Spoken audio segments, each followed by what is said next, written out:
let me see. I'm just getting situated here. I've got my notes. I've got my good friend here today. It's very fun, very fun. Okay. Welcome to Meet the Biz. Okay, today, this is fun because this is like family week today, you know, friends, family, it all intertwines. And this man, I mean, okay, I'm going to list some of the credits here, okay? Listen to these credits. NYPD Blue, Monk, CSI, NCIS. You got to like throw the alphabet around there. all those letters. Right, all those letters. Shameless. Oh, how shameless. Westworld, All the Queen's Men. I mean, I can keep on going. Transformers, Dead for a Dollar. You know, I mean, the list goes on and on. I was like looking at all these and I was going, I gotta catch up on my Scott Peat stuff. Yeah. Oh my God, this man is wonderful. He is one of the sweetest guys, and a lot of times he plays a lot of the bad guys. Let's bring him on right now, Mr. Scott Peat. Hey, everybody. Oh, there we go. How are you? Hey. It's great to see all of you. Great to see you, Mr. Zimmerman. Good to see you, Mr. Peat. How long have we known each other? Well, when did you so David and I waited tables at the Castaway in lovely Burbank. Mm-hmm. And that place, I think it's been there since the 50s or 60s. I think so. Burned down in the 90s, got rebuilt, enter us. And so I think we met probably around, was it 99? I think so. I think it was around 99. And you know what? We just were drawn to one another. It's like, you know, people that wear their hearts on their sleeves, sometimes they just kind of find one another. And this guy was amazing. Is my little profile up there? Should I change that? Or can you guys see me? Oh, we can see you. Okay, good. Just checking. Yeah, so I think 99. So 24 years coming up. Quarter of a century. What? Oh my God. I know time goes like. It does. Yeah, it really does. But you know, I mean, I was looking at some of your stuff online. I should show one of your trailers here. I think I will. Oh, look at this. Wait a minute. Here we go. I'm gonna add spotlight. Ta-da! Look at that photo. Here we go. Look at that photo. When was that taken? That must have been 2017. Really? Yeah. Yeah. You've got such a presence. You've got, I mean, I was watching a clip of one of your films. What movie was that? I wrote it down and I said, I haven't seen this. It is so you. You come from such a real place when you play. What is it? Oh, Family. Oh, wow. Yeah. That was 2008. Family. Yeah. Yeah. I just saw it. I said, I've got to see this. It seemed like I was watching, oh my God, there's Scott, but you weren't acting. You were just there. You were being. Yeah. You know, that movie was really good. It was an all Swedish production. They flew in from Sweden to the United States and they shot it in probably about 6 weeks. And what an amazing experience. The director's name was Joakim Hedin, really nice guy. And I was just surprised it didn't do better. Now, I think today, I think it would have more of a chance with, you know, streaming and that kind of thing. I wonder if would you think they could add it too? I could probably reach out to him and, you know, ask him that question because I mean, it was a solid film. It sure looked like it. I was going, I gotta watch this. Yeah, it was good. And a lot of unknown, but you know, blue collar actors were in it, you know. Yeah. Okay, I've got to let me do this one thing. I'm just really being remove this right now. Ooh. So I read this quote as a child. Oh boy. I tried to take that down. Did you? Is it? Should I not read it? No, read it. It's great because I wrote it, David, when I was like 22 years old. Yeah. 23, and it's permanent. I cannot figure out a way to take that thing down. But yeah, go ahead and read it. It is kind of comical. I should have you read it. Come from you. No, I don't want to read it. Oh, okay. This is a quote from Mr. Peat at 23. Yes. Okay. As a child, I enjoyed fishing and getting beat up by neighborhood kids. Then at age 18, I started lifting weights, and I'd like to see some 12-year-old pick on me now. See, yeah, 23 years young. I love it. I Lifting was, weights. I was having fun. Yeah. Yeah. That's interesting. I started reading it, and then you said you enjoyed getting beat up. Oh, did I say that? Jeez. I know. Well, it I was, can talk to that kid. well, it was that, that sarcastic. Yeah. And I enjoyed getting beat up. Right. It's all how you read it, right? Exactly. So here, I mean, we have a bunch of people who are here, wonderful actors who want to meet you and talk to you, but I get first dibs. So what was it? I'm going to just jump into one of your projects. What was it working with like? What was it working like with Dennis Franz? Oh my gosh, that guy was amazing. I mean, so that was in 2002. We shot that. I want to say it was November of 2002. It aired. I remember everything. It aired in February of 2003. And working with that guy, he was just so gentle, and just such a nice person. And that was my first really big guest star. And I had a scene where he had to tackle me, and he said, "Scott, don't try too hard. Just go half pace. The camera will pick up like it's, moving like 110%. And I have a really bad back," he said. So he was like, "Just let me put you on the ground."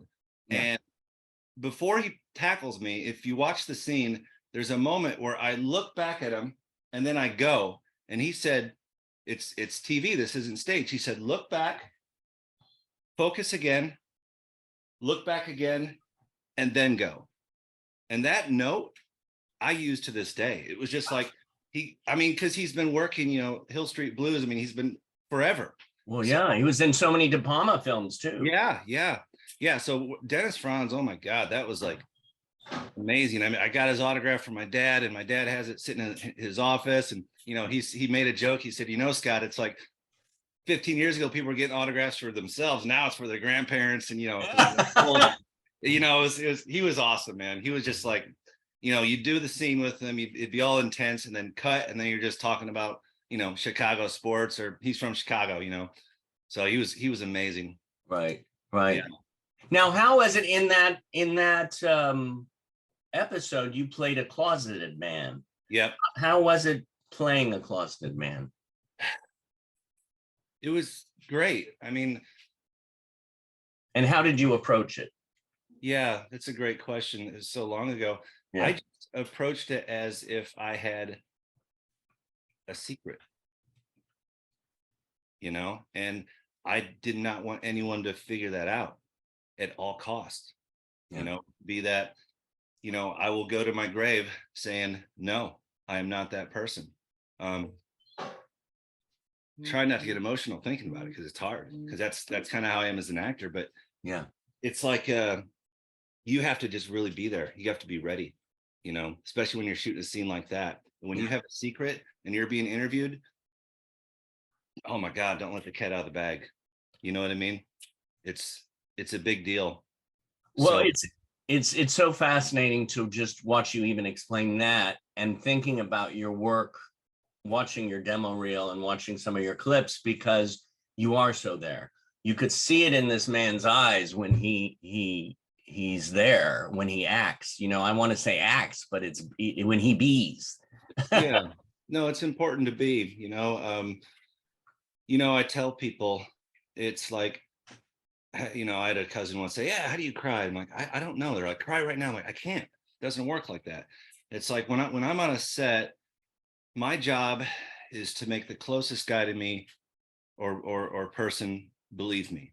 If it's the guy that has the boom and he's holding the boom, my performance is for him or her. And if they believe what's coming out of me, what's emoting from me, then I guarantee you the people that are watching at home or in the movie theater, they're going to believe the exact same thing that he's seeing or she's seeing. So on set, you always have to try to make that one person believe you, if that makes sense. Yeah. Yeah. Yeah. Do you think it comes from, I was going to connect these two, but you are such a real person. You're such a talk about a heart. Like you said, that we wear our hearts on our sleeves. But you seem like this big tough guy. I mean, you see this hair and the the baseball Yeah. hat and this and that. But from the first day I met you, maybe not the first second, because here you are, this tall dude, big strapping dude. But then you just your presence is so loving. Where does that come from? Man, that's I don't know, because I'm definitely I have two personalities, where most people know this fun loving guy, but then there's the other guy that just wants to sit and not talk to people for a while, but if I find something in a person, I want to get to know that person. Does that make sense? Hmm. um Hmm. and I guess it comes from it comes from parenting. And you know I can't imagine what kids are going to do, these days, with everyone has a cell phone now, and it's like everyone seems so disconnected. And it's an important thing to be able to connect with people. Yeah. It really is. And I tell my kids that, I say, listen, I don't even know if you need a college degree, that you just got to be able to have a conversation with a person, you know Right. and show them your heart, show them who you are. And like the conversation that took me to the thing about, well, first what you were saying, these things are turning into AIs, where the AIs are going to Yeah. take over us, kind of thing. But even with the what you said about the conversation, you can have a conversation just like this. Yeah, you really can. You don't have to, sometimes you don't have to say words, but as long as you're not looking at this little screen and you're like, I was thinking about the other day, just holding my friend Jerry Jewell's hand and, just, being there, or just being in the same room and just connecting with that person. Yeah, I always found that, and I'm sure I'm not the first person to say this, but you know the sign of a good friendship is being able to sit alone, and you don't have to say anything. Right. You can just be there. You don't always have to fill the space with dialogue. And that's the same thing with acting. Just because you have the line that's next doesn't mean you have to say it right away. I find some of the best acting are those silent moments, Oh, yeah. Yeah, because definitely. they're not silent. They're full of, Oh, tension. Yeah. Yeah, I agree. um, talking about a guest starring role like the one with Denon's Friends. What are your tips for actors trying to get a guest starring role? Well, it's, first of all, have fun. And a lot of times it's not about your talent. It's about, he's too tall. He's gonna, overshadow the principal actors.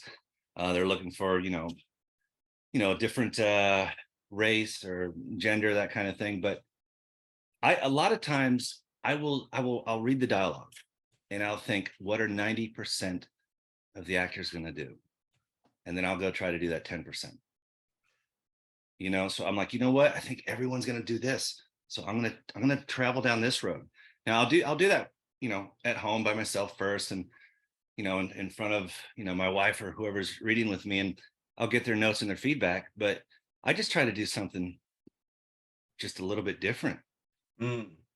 I try to stick out in a good way. But a lot of times, it might just be a cookie cutter thing where you have to do it a certain way, and it's not up to you. It's up to whatever the casting director, the producer, the director, what they're looking for. I mean, it's such a specific look. And how I look now, I mean, my God, I would love to shave this ugly facial hair off, but I just can't, because all I go out for is, the racist guy, the bad guy, the rapist, the kidnapper. And I love it. I love playing those parts because they're so much fun. There's so much meat there. There just is. I mean, Well, but yeah. last week we interviewed, I visited with Donna Mills, and she said the same thing. She said she loves playing the bad girl. Yeah, it's so much fun. It really, truly is. I was going to say something. Oh, and then another thing is, I think it's important to know your type. Mm.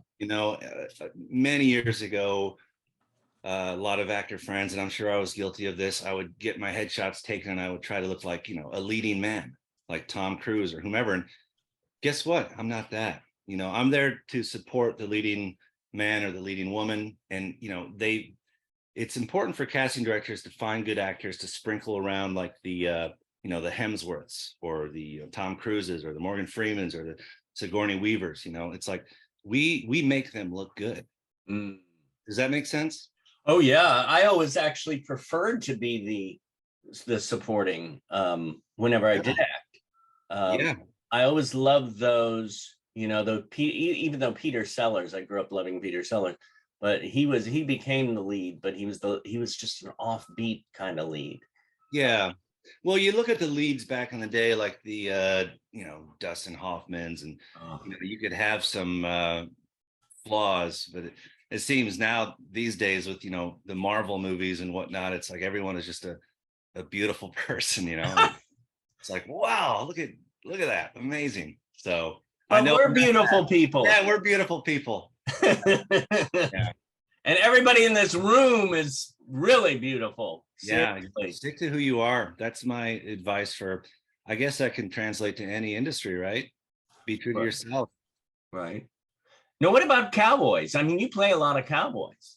Yeah, so I did the Walter Hill movie, Dead for a Dollar, and it was amazing. Walter Hill was just like, oh, I mean, he's a legend. But Yeah. so at the slate, so for my audition for that was during the pandemic, and so everything was recorded at home. And at the end, so what I did for that, and I told Walter this, I said, you know what I did? I said, I just was pretending to be Powers Booth from Tombstone. Wow. I was just like, it's okay to borrow. I'm not Powers Booth. I mean, that Right. guy's amazing. But I was like, you know what? I think this character is, because he's casted maybe 3 or 4 times in his films. Yeah. So I was like, you know what? I think I'm going to try to channel some sort of Powers Booth. So I did that. And then at the end of the audition, they wanted you to slate your name and say if you're an expert horse rider or not. And of course, I said I'm an expert horse rider, which I was not.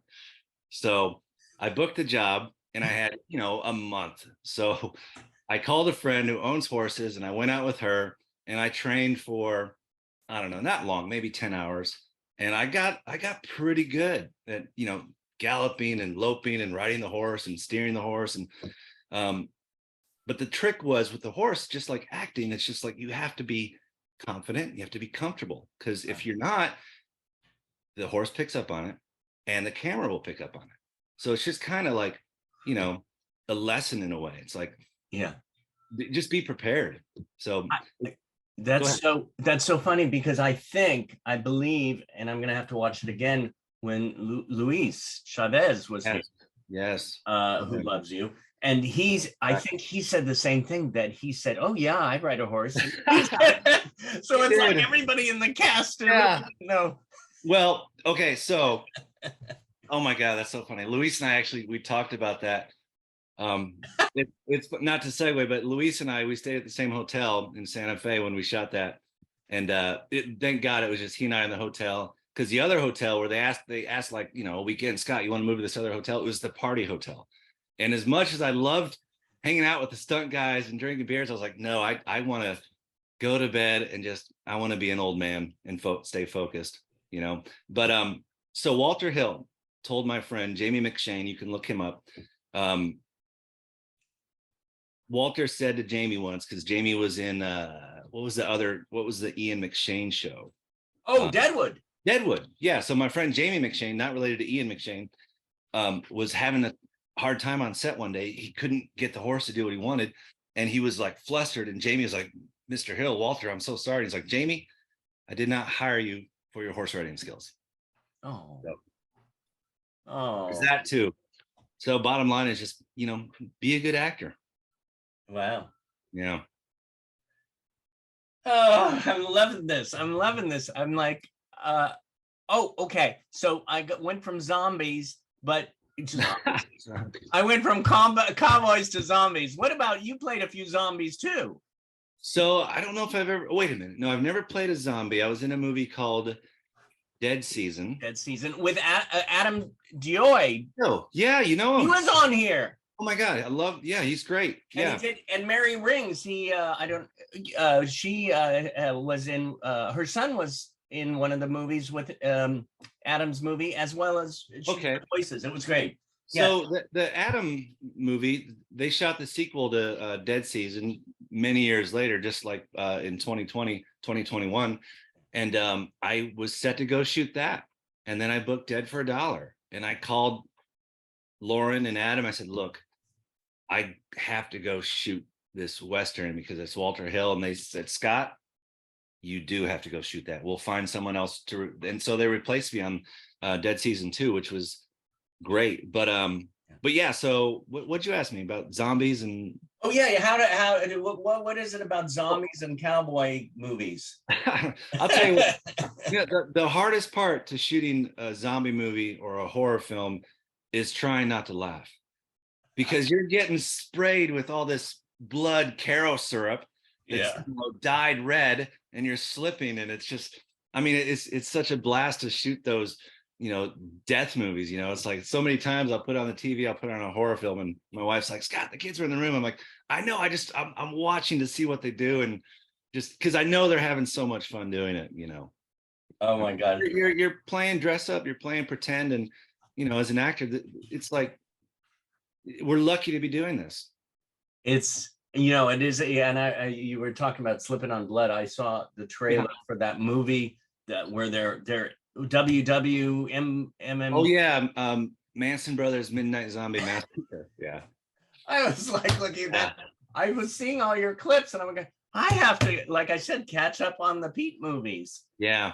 The Zombie Massacre movie was directed by Max Martini. Yeah. And Randy Couture was in it, and the two guys that wrote it, their names are slipping me right now, but I'll keep in touch with them and just great guys.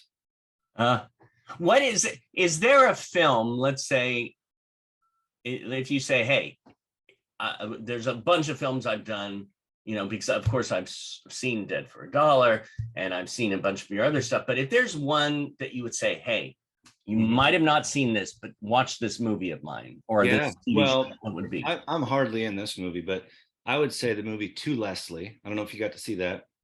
Leslie? It's called To Leslie, T-O, and then the name Leslie. Okay. And the lead, Andrea Riseborough, she was nominated for an Oscar last year, and she didn't obviously win the Oscar, but yeah, that movie, you watch it, and oh my gosh, at the end, I think I cried like 3 different times. I'm wiping my eyes, and I'm in like 3 different scenes, but I loved that movie. It was just so raw, authentic, and just it was basically the story of a true story. The writer that wrote it, it's about his mom, and she won the lottery, and she kind of pissed it all away on drugs and alcohol. And it's just, you watch it, you're like, oh my God, your heart just sinks. And then it's a redemption story. So it's a beautiful movie. Oh, I know. Okay, now I know what I'm watching tonight. Oh my God. Yeah, tell me how many times you cry. Oh yeah. Isn't that funny how I say funny as a sort of like a saying, but it's interesting how we as human beings who have open hearts love to emote. Yeah. What is one of your biggest joys in life? You know what? It's the happiness of my kids. Are you trying to make me cry? What are you doing here, buddy? No, I'm connecting with you, bro. Yeah. No, I know. We've always been good at connecting. But no, it's that's it. What else is there? Yeah. Yeah. How many kids do you got? 3. All girls. Woo. Yeah. 16, almost 13, and 8. Yep. Wow. Yeah. I mean, what I'm thinking about is like, I still feel like I'm 14 and, like yesterday we were waiting tables, but. It's funny you said that, because the other day I was thinking about like one of my birthdays when I was maybe 12 or 13. And I remember as a kid thinking, I wonder what I'm going to do when I grow up. And I still wonder what I'm going to do when I grow up. You know what I mean? It's like, I know I'm an actor, but I get a lot of work, but I'm not where I want to be yet, if that makes sense. Where do you want to be? I would love to be on, in an ensemble cast of a show like an NYPD Blue, where, there's some consistency going on with a paycheck, because as all of you know, you can make a living as a guest star actor, but it's when it's dry, you got to learn how to save your money, Yeah. you know. But it's okay to be down on yourself, because in this industry, the next day you could get that role of a lifetime, and it could change things. So it's okay to live in these moments of, man, what if, or why not, and it's okay to live there because you're being true to yourself. But understand that there's something positive around the corner, and it can happen. Yeah. Yeah. Yeah. It's so true about that. Sometimes we feel like giving up, but right when you're about to give up, the phone will ring or Mhm. something magical will happen. So you don't know what's around the corner. Yeah, they say book a trip and then you're guaranteed to book something. Book a plane ticket. Ain't that the truth? Yeah. Oh my gosh. Um, what is a role that you haven't played that you would love to play? Well, geez, I really am drawn towards those emotional roles. Hmm. I think if there's a character where maybe he committed a crime Yeah. and it was the heat of the moment, and now he's sitting and he's facing a death sentence and he regrets it. And so I just can't imagine the emotion that would come out, or that you'd have to put yourself through as an actor to play one of those roles. Yeah. So anything like that, like I was talking about to Leslie's, a redemption story, you Yeah. know, um, maybe I think the movie's called The Crossing Guard with Michael Morris and Jack Nicholson, where I think Jack Nicholson's character accidentally runs over a kid and he has to live with that memory. And it's about him trying to connect with the parents of that kid. So Hmm. I just love those, slice of life, Sam Shepard, James Hmm. McClure type of one act roles, if that makes sense. I know I'm saying if that makes sense a lot. No, that's it. Yes, and we all have our things that we say, but it's good. It reminds us. I want to get back to, I was thinking, oh, I knew I was going to say something, and now I remember again. You were talking about one of those shows that you love to be on that are constant. You're doing it, but in the last year, you were on a couple of. I mean, on IMDb 2023, you Yeah. did a couple of series, and didn't you Yeah. do them at the same time? Pretty much. I did 911 Lone Star, Hmm. did 5 episodes of that. Um, Rob Lowe, he was amazing, super nice guy, a beautiful person in real life too. I mean, you look at him, you're like, how are you 50 some years old? Um, but yeah, I did 5 episodes of that. And then I did 3 episodes of All the Queen's Men, Tyler Perry. And I just played a really, really bad guy, and that was so much fun. And that's recently I did the morning show, where I kind of played a guy that's trying to find redemption. I don't think I can talk much about it Right. because it hasn't aired yet. But I'll tell you what's funny. When I was shooting 911 Lone Star, there was a scene. It was like a 4-page scene, and I had it down. I was ready to go. And then 8:30 at night, I get an email. One of the actors can't be there. Now it's just you and Rob Lowe, and here's the 4 pages. Oh, And I'm like, if that's any of my friends' film or TV show, I have no problem memorizing that, when I get there. But it's high pressure, Fox, you know, Rob Lowe, when he gets to set, he wants you to be ready, which I don't blame him. But my God, I've not been that nervous. And I don't think ever. So I yeah. get to set and I'm looking at myself in the trailer in the mirror. I'm like, Scott, just dear God, if you're listening, just get through this. Yeah. Get through this thing. We get to set. The director wanted to see rehearsal. And I'm like, oh my God, it's my first line. Got it. Okay. Just get through that first line.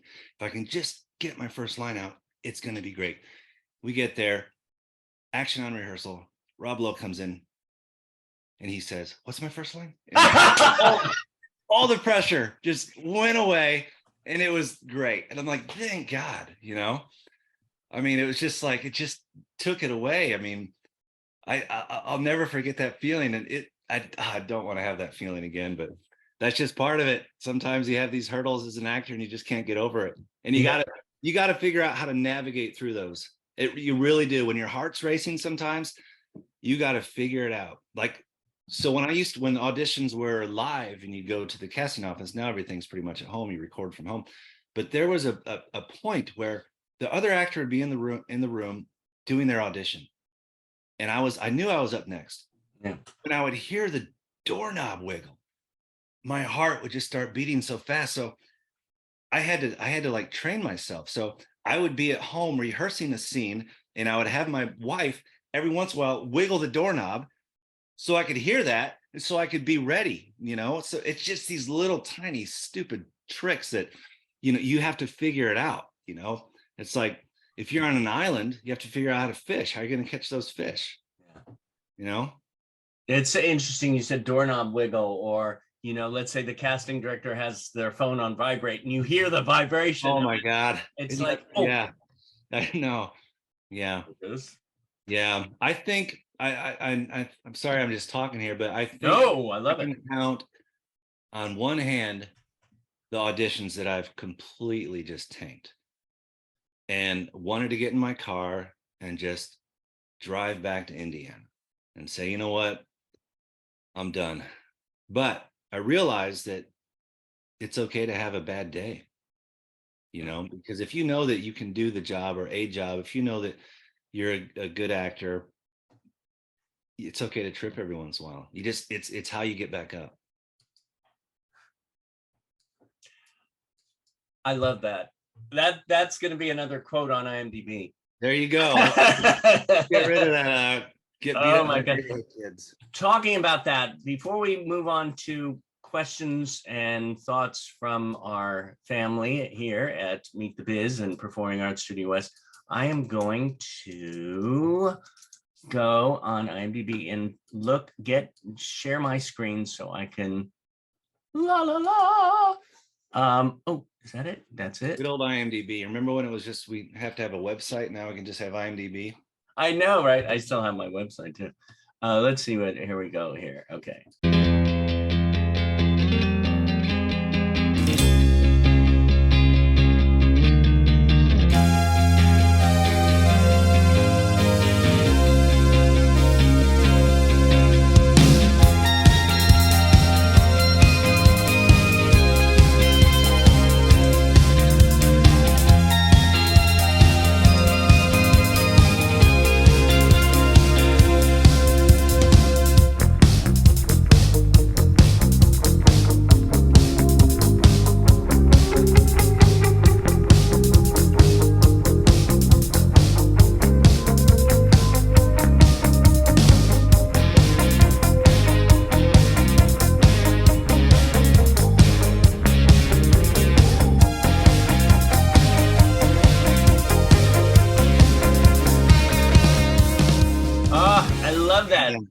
I love that. That basket scene, that Zach Galifianakis, that was a fun one.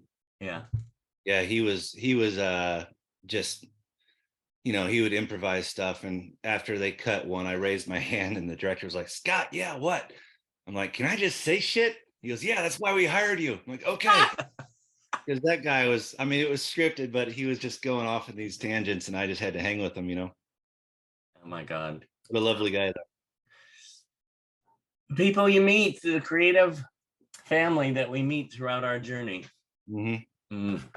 Yeah. Okay, I'm going to call on the people who have sent in questions here. I have 5, and then we'll keep on going. Raquel Chavez, are you there, Raquel Chavez? Yes. Oh, there she comes. Here she comes. Okay, now I'm going to find her. Let me see where. Oh, let's see. Okay, I'm. Where say hi? Oh, there you are. I just, you know, okay. There we are. Raquel Chavez. Hey, Raquel. Hi, Scott. Nice to meet you. You I too. had a question. How did you started being an actor? Well, great question. It was a mistake, basically, a happy mistake. So I was going to school. I was going to Heron School of Art in Indianapolis, and I was a painter. acrylic paints, abstract, that kind of thing. And then I just was not having a good campus life. I was kind of, oddly enough, getting bullied on one side of the dorm. I don't need to go into that. And then I was like, you know what? I want to transfer to Ball State University because my brother goes there and I want to hang out with my brother. So I Oh, went there and I had to fill an elective. So there was acting 101. And I just took the class and I'm like, whoa, I think I can do this. So I still think I can do it. So yeah, that's it. I mean, of course I did, some plays, maybe one in high school, but I was in like show choir. Um, and I was raised on movies. My dad and would make me watch Cool Hand Luke and The Sting and Paul Newman movies. And yeah, so I was always kind of just drawn to it. mm, But I'll tell you what, it was when I took that elective in college that changed my trail. mm. Thank, You're welcome. thank Thank you. Thank you, Raquel. Great you. question. Uh, let's see who's next. I think we have Zuli Johnson is next. Let's see, Zuli Johnson. Where are we? Zuli. There she is. Zuli Hi, Johnson. good morning. Let's see. Oh, I'm right here. oh, you're right there. I saw you and then I didn't wave again. Waved again. I tell you, I can't. Oh, there you are. I'm not quick today. Oh, there you are. Look at that. Beautiful face. Can't be. I had a question, and what's your favorite episode in March? What's In that? March. You're cutting out a little bit. What she asked me? In Monk. How was it working on Monk? Amazing. Yeah. So Tony Shalhoub was awesome. Ted Levine. So my scene, I still remember it. It was I'm yelling up a tree to the actor, and the actor was Judge Reinhold. Held. Is that how you say his name? Yeah. Yeah, Fast Times at Ridgemont High. I can't remember. So my Reinhold. line was my line in that was, "It's okay. He'll be down in the morning.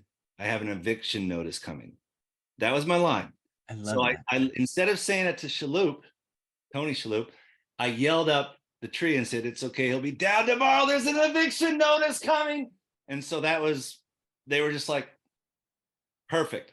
So that's how I auditioned for it, because that's one of those things where I knew 90% were going to deliver the line to the actor that asked the question, but I'm going to deliver it to the guy that's in the tree because I'm trying to get him out of the tree. He's pissing me off. He's slowing down our construction work. But working on that show it was quick, amazing. And yeah, it was just such a blast with Ted Levine, and Tony Shalhoub and all those guys. They were wonderful. Thank you. You're welcome. Great question. I haven't thought about that in a while. Right? Oh my gosh. Hey, okay, now I caught it again. Fear is on your shirt. Fear is. Oh, fear is for others. Bruce Lee for other. Oh, I love that. Yep. Very nice. Very nice. I can't believe I remembered that line. I know. I can't either. I was like, oh, what? You could remember. I can't remember what I had for breakfast. I have not had any breakfast. I've had a coffee. That's about it. Mango juice. And Yeah. Mr. T-Bone, I'm gonna unmute you. Let's see, unmute. There we go, Mr. T-Bone Williams. Hey, God. Hey there, how are you? I have two questions for you. What, wait, when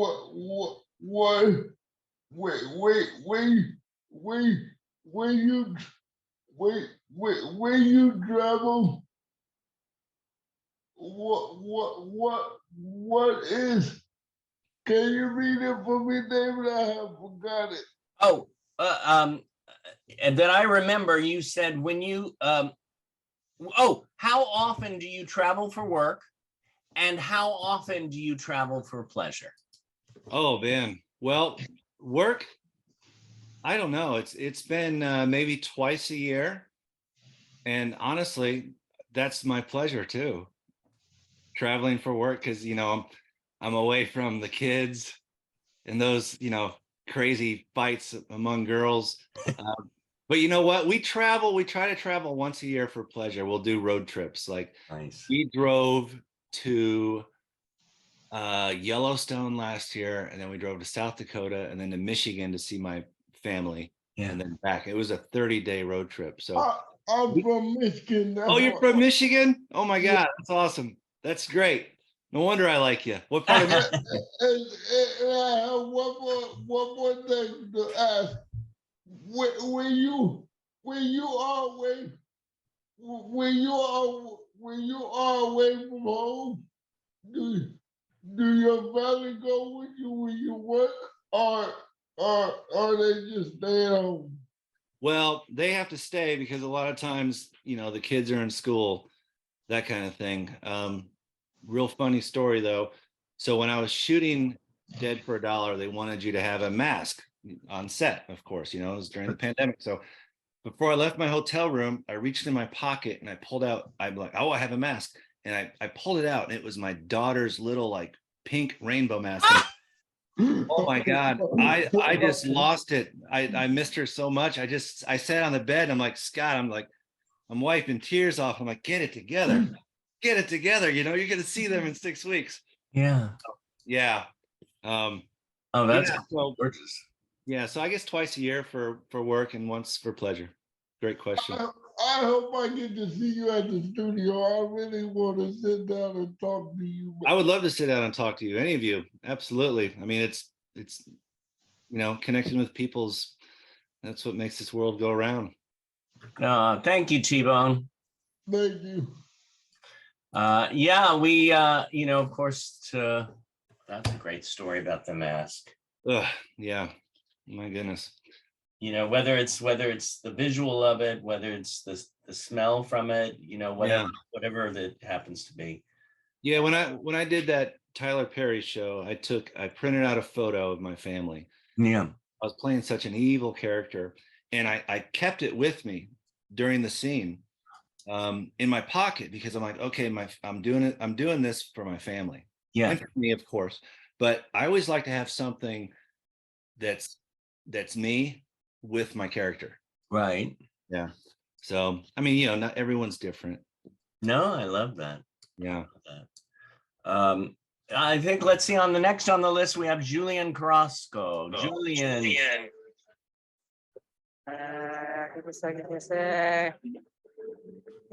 Let's see. I'm gonna try. Hey, David. Hey, wave. Oh, there you are. Yeah. Hey, Scott. As a writer, when you write something, do you does it take you long to picture it in your head?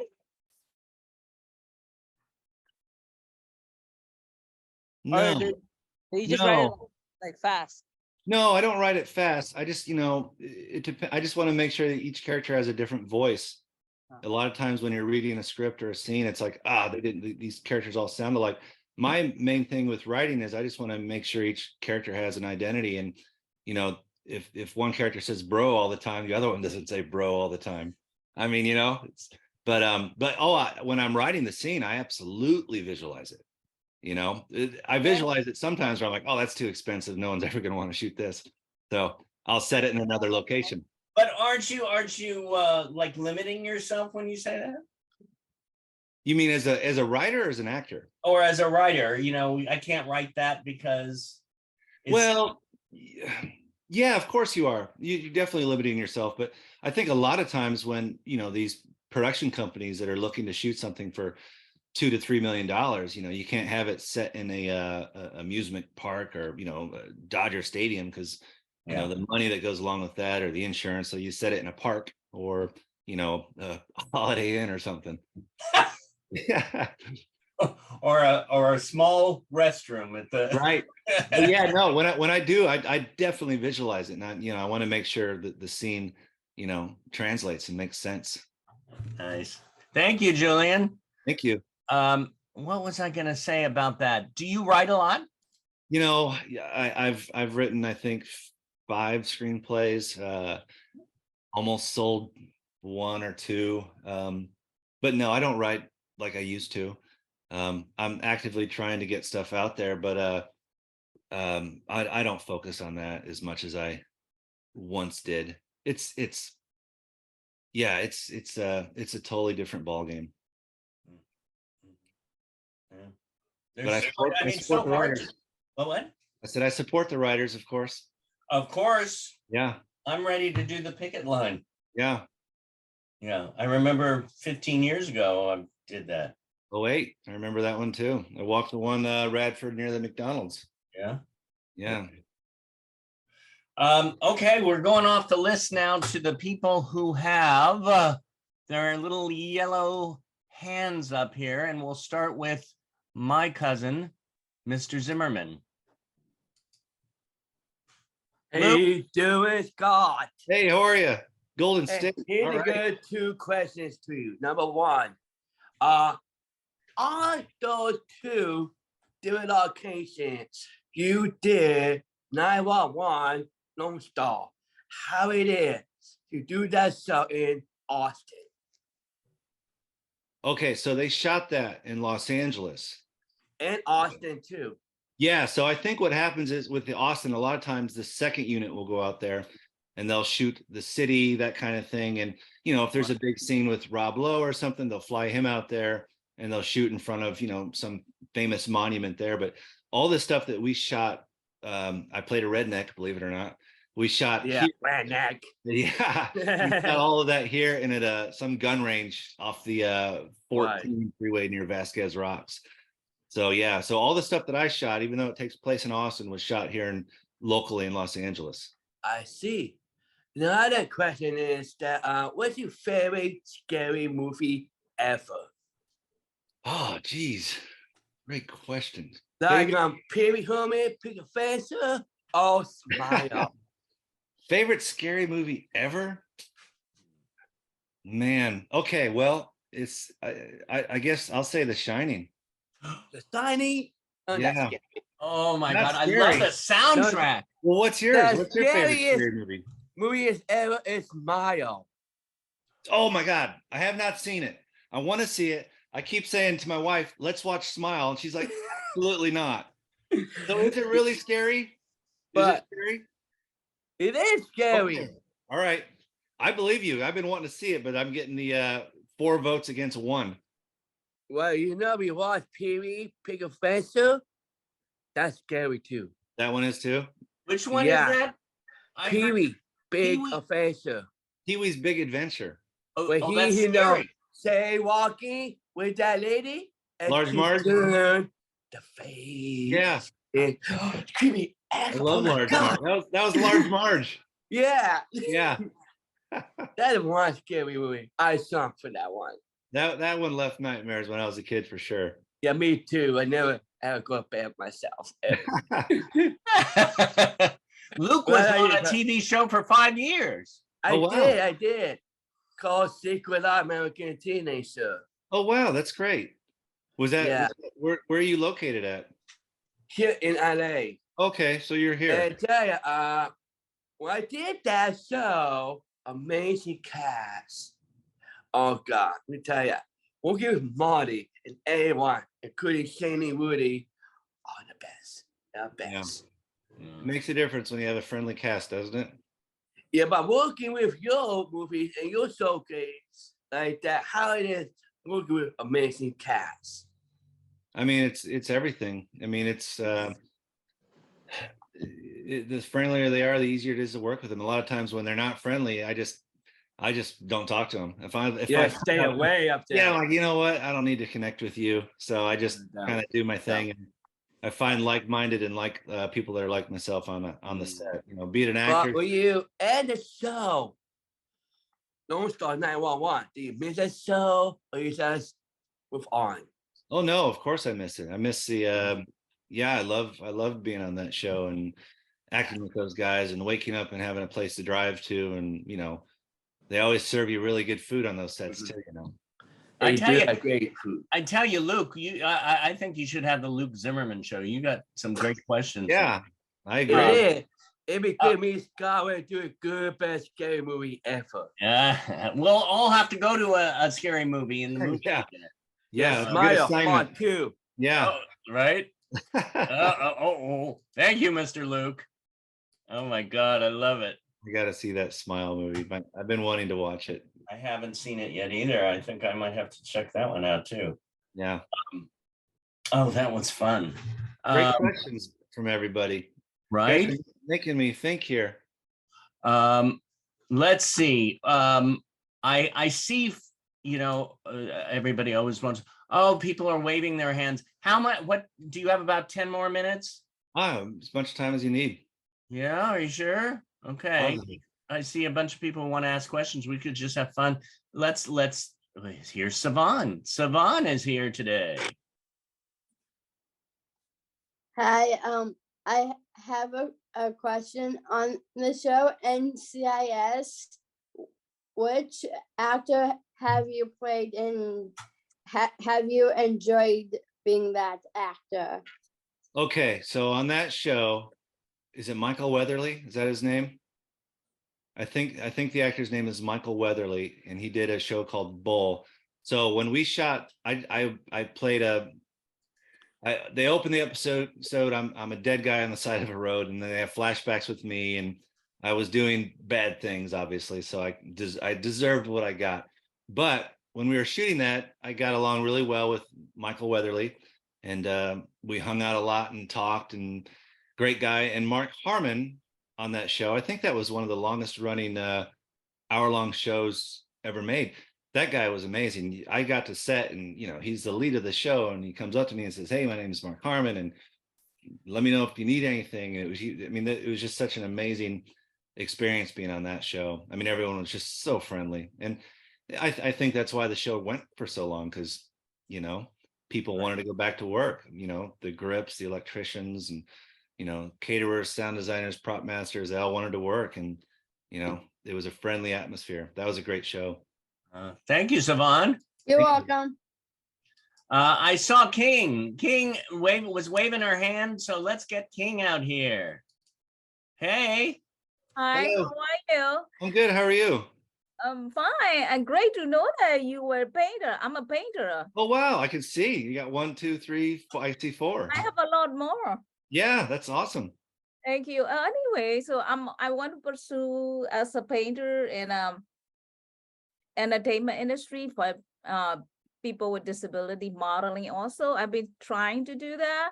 I just wonder, I know that years ago I got rejected from doing extra. I convinced them in the phone that when they call me and Grace and then me, that they told me that not to come because I was having polio, right?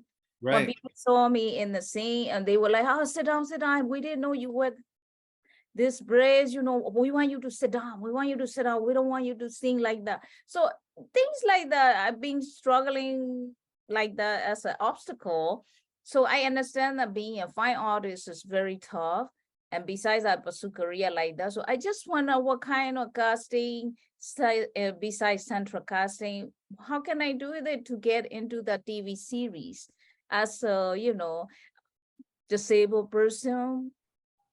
I don't know if you know any first ADs, second ADs, or if you're friends with any PAs. I'm friend with David only. No one else I know. Yeah. Oh, you I'll have tell more what. friends than me. There's No, something. they are painters, they are friends, they are struggling like me, and they're not into this pursuing as a modeling or acting either, besides Yeah. being painter. Well, you know what I think you need to do? Yes. I think the thing is, so you were saying that they didn't want you on set because they wanted you to sit down and rest and Yeah. that. And Okay. last So the problem that you're going to run into, and it's not a big obstacle, but is they just probably didn't want you there for like insurance policy reasons. So what I suggest you do, do you have an agent? No, I don't. That's why I'm asking you. So listen, so I think you need to find a theatrical agent. What is that? So do you guys all have IMDb Pro? I don't. Okay. So here's what you do. You go to Google or DuckDuckGo or whatever you want to go to, and you search theatrical agents Agents. in Los Angeles or wherever you live. I'm in LA. I'm in Torrance. Okay. So search theatrical agents Los Angeles, and then The actor's probably, agent, right? yeah, exactly. Then a list is going to pop up, and you're going to go to their website, and it's going to be there's going to be a submit place or a place to email them. And I would just focus on trying to get an agent, because a lot of times, you know, doing extra work is great if you're trying to get into the union, but no one's going to say, "Oh, there's the person I've been looking for to cast for this lead." So I think you need to focus on finding an agency that can get you auditions as an actor. Yeah, that's my goal. Instead of being extra, I would rather do Right. your actor. Well, I did extra work for a whole year. That's how I got in the union. And to this day, when I'm on set, I become fast friends with them. But I think the next step for you, since you've done that already, is to find a theatrical agent, submit to them some photos of yourself, and just 4 sentences. Don't go on at this big 5-page description of yourself, because they won't have time for it. Just say, "Hey, my name's so and so, I'm looking for theatrical representation, I look forward to meeting you." Just keep it simple. Actor representation. Okay. Yeah, as representation. And the big thing is, if you get auditions and if you stick out and you're good, and if you're feeling something that they need for that show or that movie or web series, you're gonna get the job. It's all perseverance. It's just sticking with it. It's like when you start a painting, it's just a blank canvas. Yeah. You just have to keep going. And it's okay to get rejected. I get rejected all the time. And I get rejected as yeah. polio person since I went my country, because in our country or any Asian country are very really mistreat a lot of disabled people, especially we are 60+ and things like that. And I think too, it's about keeping your eye on the prize, because even if, like for me, if I start thinking about, if I start focusing on my elbow, right, that's how I hit my elbow. I'm thinking about that rather than this is what I want. Yeah, that's I'm gonna go. I knew that I already been all the obstacle in my life, rejection. So I'm gonna do like David said. This is me. How you accept me, who I am, and how I am. And do you love acting? I do. There you go. That's it. David, I was come out naturally. Yeah, well, that's For it. my life, I had to pretend in my country in my facing the truth. I had to act like reality happening. Actually, I was acting. Yeah. Otherwise, I get beat up. Yeah. Well, just like David was saying, eye on the prize, keep going. Yeah. But reach out to some agents. Seriously, that's the way to do it. I had some kind of scamming, like David knew that I asked him regarding the modeling agent, and they asked me money first. Right away I called David. Things like they asked me hundreds of dollars. No. David said, get out. So something that I aware of these scam, and in the other entertainment industry in here they are easy to do that. Well, anyone that asks for money up front, it's you don't give it to them. They get their money, they get their 10% when you book the job. Okay. Yeah, that's just it. So well, thank you, Ken. Thank you so much. I appreciate your time. And David, thank you so much for let me participate this time. I hope I answered your question. Yeah. No, that was great. And what's so great too about Performing Arts Studio West, so many that are if you're with Performing Arts Studio West, you have your agent, because they are an agency as well. I'm gonna see how I have time for, what do you say, 4 more, and then we'll move on. Shannon Direx, there she is. Look at that face. Just look at it. And I do have a question for you. Hi. What is it like being on set on NCIS? Well, so I was playing a dead guy a lot of the times. So I had the pasty purple face. I'd been dead for a couple of days, and So it's almost like when you look that ugly, a lot of times people aren't going to talk to you, you know. But that, I mean, but besides that, it was a great experience. I mean, like I said, Mark Harmon was nice, Michael Weatherly, everyone was just super friendly. And I'll never forget when I got to set that day, it was an early call, and I started walking to the van to get into the van to take us to set.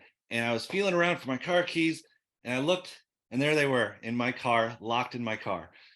So I got to set, and after I was done, they released me. I said, "Listen, I locked my keys in the car." They said, "Oh, we'll take care of it. We'll call AAA." So AAA came out, and they got the keys out of my car. And so I'm saying that because everyone on set was very friendly. From, the PA helped me get my keys out of the car by calling AAA because my membership had expired. But I'll tell you what, everyone on that set was just as kind as they can be, and it just made it easier to be a dead guy. Thank you, Shannon. Thank you.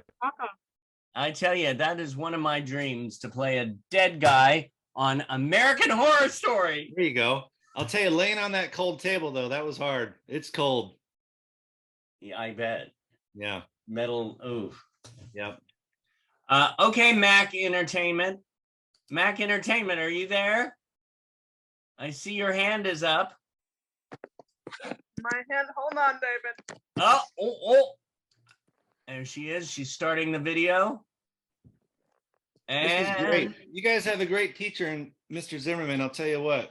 Oh. How do I not? Unable. It's telling me I'm unable to start the camera. I don't know why. Oh, really? So, okay. Well, we hear your voice. I'm sorry. So, hi, David. Hi. Hi. Introduce yourself. Hello. Oh, yes. Hi. My name is Maria Constanza, hence the Mac. And I normally go by Constanza, but since most people can't pronounce that, I just go by C. Okay. I love it. I've known David for a while. I'm currently working with Sivan. There's a lot of good things that I'm seeing here today, so I want to thank everybody for participating. I think your fellow Zimmerman should start his own channel, or at least a podcast. I think there's a lot to be said there. We could start something fun. And my question to you guys, both of you, actually, since you were talking about your relationship in the beginning, it sounds like, somebody asked you what your dream part would be. And to me, it seemed like, well, maybe your parts of your stories together would be worth telling, because that's something I would definitely watch, and it would bring out the essence of both of you. Two waiters. That's what we should write a story about. Two waiters who have been waiting tables for 102 years. Yes, love it. And right. we're time travelers. We travel back to different decades to see how the service industry was in 1930 versus 1860. There you go. You can write it. But the contrast also with the way David described you versus, the stereotypes, the stereotype that you sort of pigeoned yourself into. And then I heard later that you were a writer. So I was like, why don't you just sit down and play? Because what I love about these sessions is that David really plays with everybody, and everybody engages with David in a very loving way. And there's a thing that I call the natural gesture. So, a baby giggles and then it makes you giggle. So that space between two people in an interaction that sort of surprises you, pleasantly surprises us. And there's a lot of that here when I see it, and it's very genuine. Yeah. So, and that's why we love watching one another, right? Yeah. I'll tell you what, you hit it on the head there. Genuine. Yeah. When you know someone's genuine, you want to watch that person. Exactly. And that's what makes us feel good, and we like to celebrate our own humanity in that way. And I think that's what David brings to these sessions. Mm-hmm. And so the people that he brings into the sessions already know who David is and where he's coming from. So we're already starting at that level. Yeah. And then that way it engages everybody here, even though everybody has, shortcomings and setbacks and might be self-conscious of one thing or another. I think it was Lee that was just talking, that you suggest getting an agent. And so, a lot of it is about telling our own story and how we know ourselves to be. So that's what I would recommend to Lee as well. So I don't know, you have writing chops, get together with David and giggle and laugh and put together a scene that we can film. I guess we're gonna have to do a movie. I guess so. Okay, Twist my arm.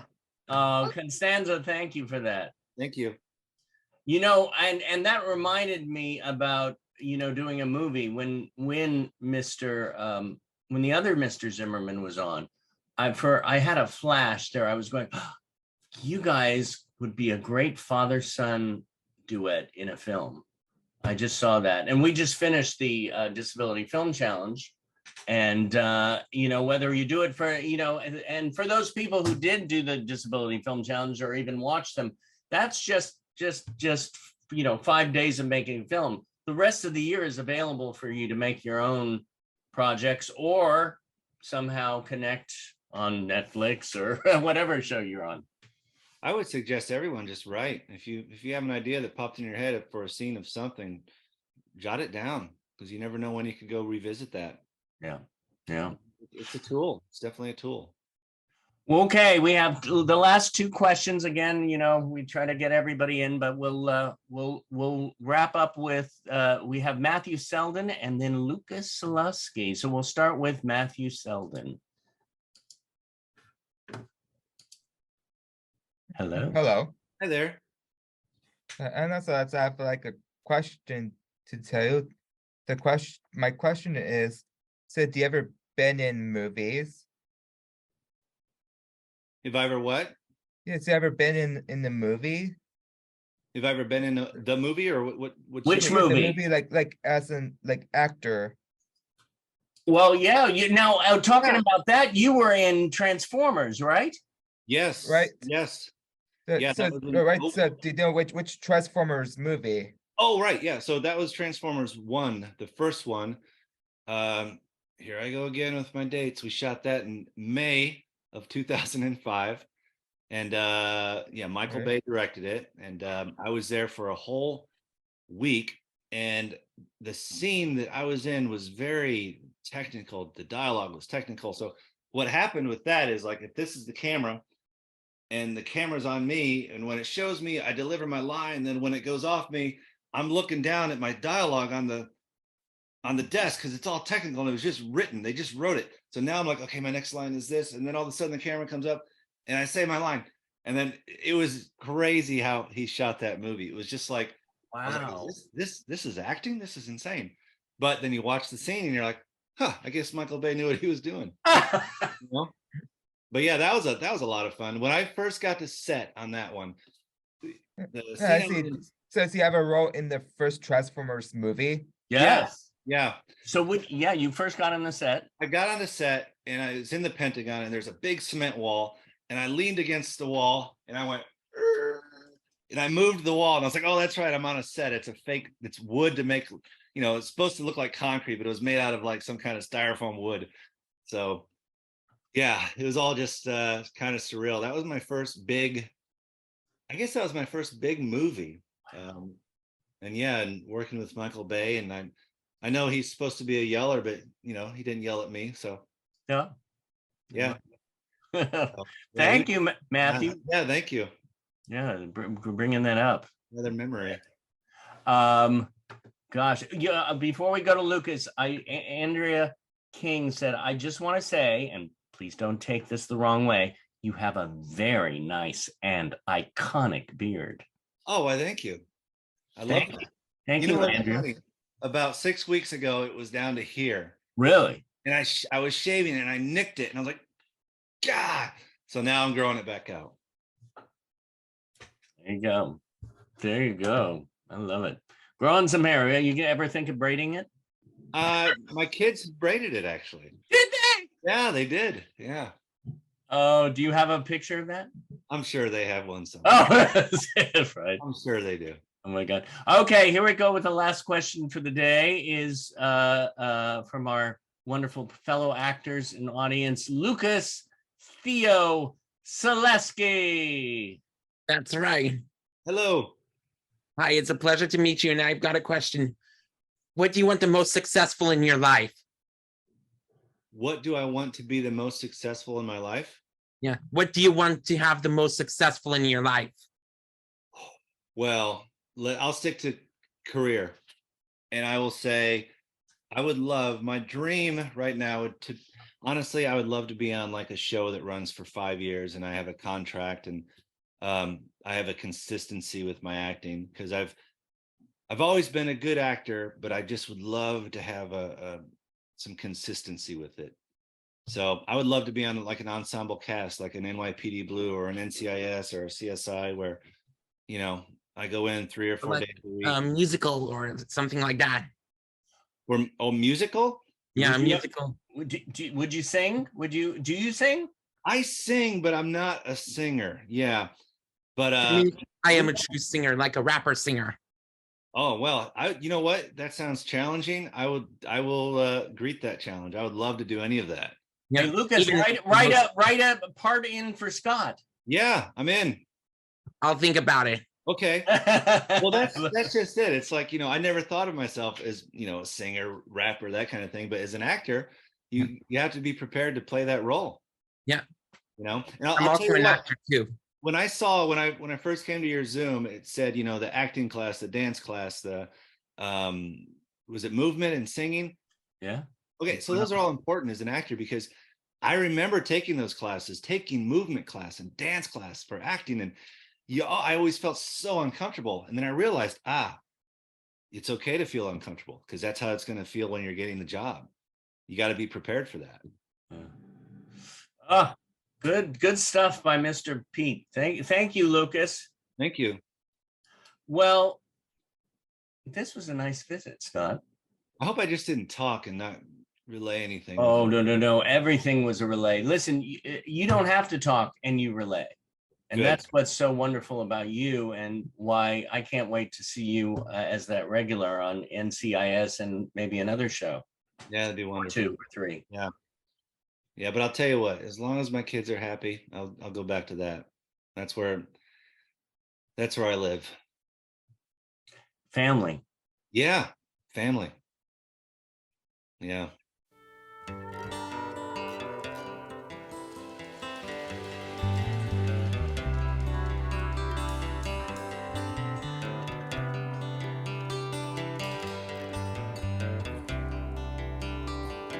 Heading with a kid in your high top shoes, sitting in the back of the class, I was just like you. Always left out, never fit in on that path you're walking in. Mr. Misunderstood, Mr. Misunderstood. All your buddies get their rocks off on top 40 radio, but you love your daddy's vinyl, old time rock and roll. Elvis Costello, Ray Wiley, Hubbard, and think Jeff Tweedy is one bad mother. Mr. Misunderstood, Mr. Misunderstood.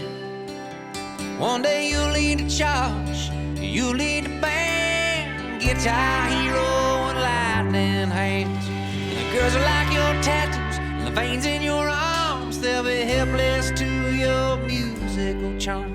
And they'll all hold up their hand. They'll all